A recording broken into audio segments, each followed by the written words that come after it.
asalaamaaleykum mbokk yi tey dafa am lu nit ñi laaj lu bëri muy luy weexal bëñ. xam nga jigéen ñi moom bëgg nañ topp seen bëñ yu weex te sooful góor ñi aussi ndax jigéen moom dañ ci xool toujours reeju neex ñan un sourire radieux et captivant ba tax na daal ñuy laaj ci laaj yu bëri dañ ci nekk tegtal yu bëri aussi. bëñ nag li koy xonkal bokk na ci gros, bokk na ci cigarette, bokk na ci sàngara yooyu moom jàng moytu bu baax ko wàññi wala boo consommé lu mel ni gros ba noppi nga nettoyé sa gémmiñ am na solo. café noonu tegtal bu njëkk bi mooy li ñuy wax fraise da koy faral di yëy boo ko yëy ba mokk nag nga koy bombe say bëñ fraise day weexal bëñ. boo amee li ñuy wax xorom mën nga ko boole limon ak xorom boo ko boole di ko brosse say bëñ day weexal bëñ. muy ñaareelu tegtal soo amee li ñuy wax pelure d'orange maanaam orange boo ko xollee xollit yooyu nga jël ko boole ko xobu laurier bi def ko ba mu mokk nga koy boole sa pat di ko brossé bëñ yi dafay leeral bëñ day weexal bëñ aussi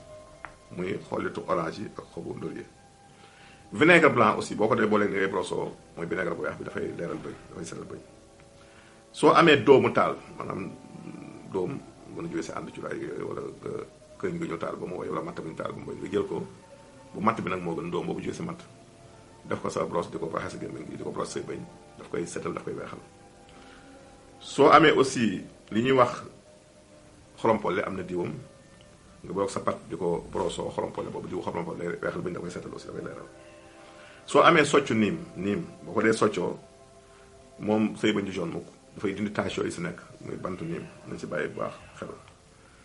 soo amee aussi muy beneen solution aussi boo xamante ni lu am solo la muy soccu garabu dori mooy genn gi dëgg muy la maytu ni Sénégal si soccam aussi non seulement dafay setal bëñ mi dafay dëggal bëñ bi soxla si te it boo bëggee vraiment di moytoo naan yeneen da ngay naan ndox lu bëri booy naan ndox lu bëri yeneen boissons yi da nga ko mën a moytu yi nga xam ne dafay xonkal sa bëñ kon dina naan tey lekk légumes aussi ak fruits lu bëri lu mel ni pomme lu mel ni fraise boo ko dee jël lu mel ni céleri yooyu ak carotte dafa lay dimbali day weexal bëñ carotte bii ngeen gis dafay weexal bëñ boo ko dee yëy lu bëri dina la dimbali si wàllu bëñ yu weex te it nag dëkkee di setal si gémmiñ trop nettoyé gémmiñ gi saa yoo lekkee ba pare rek nettoyé sa gémmiñ ñu bëri nag bu ñu xëyee la ñuy nettoyé ak bu ñuy tëdd or que après chaque repas war nga nettoyé si gémmiñ loolu jar na xam ñëw si question yi ni ñëw tey question bu njëkk bi kii daal def nii dafa mës a dégg ma recommandé persil si ñaari mbir mooy benn bi nay yombal am jur muy am doom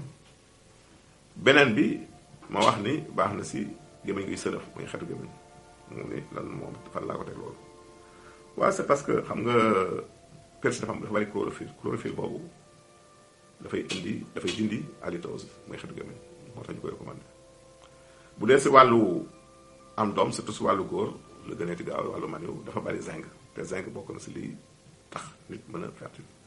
kon moo tax ñu recommandé persil boobu kon boo ko dee jël non seulement baax na pour wàllu am doom surtout si góor day gën a defar maniw bi mais aussi it na dindi xetu gémmiñ mais yemul foofu ndax persil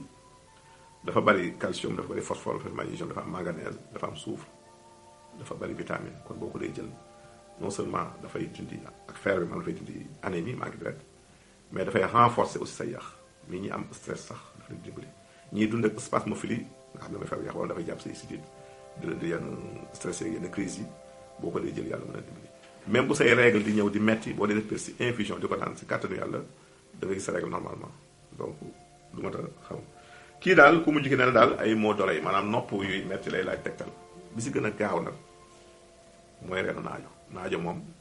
foo amee reen bi rek tëb tëbal ko xooj ko ndox tox ko si nopp bi si kàttanu yàlla problématique bi yem boo ko amul nag en attendant nga wuti laaj rek benn gélule rek nga dagg si tuuti tëb tëbal ko xooj ko si ndox di ko tox ñu leen tàggu fii leen jox rendez-vous si beneen émission bi jërëjëf